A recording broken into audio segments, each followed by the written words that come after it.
ঋতুপর্ণ ঘোষ, যিনি সবাইকে তুই বা তুমি বলে সম্বোধন করতেন। তিনি গেছেন মান্নাদের ইন্টারভিউ নিতে তার বাড়িতে। সঙ্গে একজন সিনিয়র সাংবাদিক এবং একজন আলোকচিত্রী। এই সাংবাদিক মান্নাদেকে খুব ভালো করে চিনতেন, আর তাই ঋতুপর্ণ ঘোষকে এই তুমি সম্বোধনের ব্যাপারে সাবধান করে দিয়েছিলেন।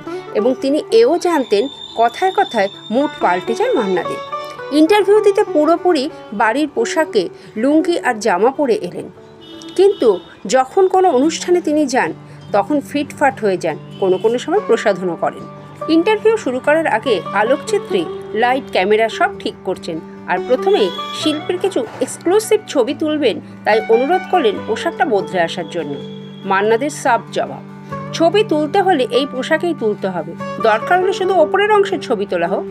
মান্নাদেকে আবার বেশি জোরাজোরি করা যাবে না, তার যদি মনে হয় তাহলে ইন্টারভিউ না দিয়েও উঠে যেতে পারেন। তাই ভয়ে ভয়ে কেউ বেশি জোরাজোরিও করতে পারছেন না।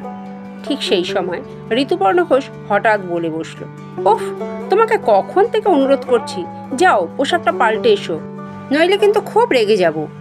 এক মুহূর্ত সব চুপচাপ। হঠাৎ মান্নাদে হো হো করে হেসে উঠলেন, বললেন, যাচ্ছি বাবা যাচ্ছি জামা পাল্টে আসতে। এবং ইন্টারভিউ খুব সুন্দরভাবে হয়ে গেল।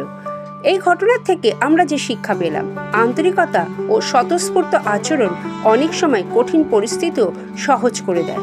ভিডিওটি দেখার জন্য অসংখ্য ধন্যবাদ।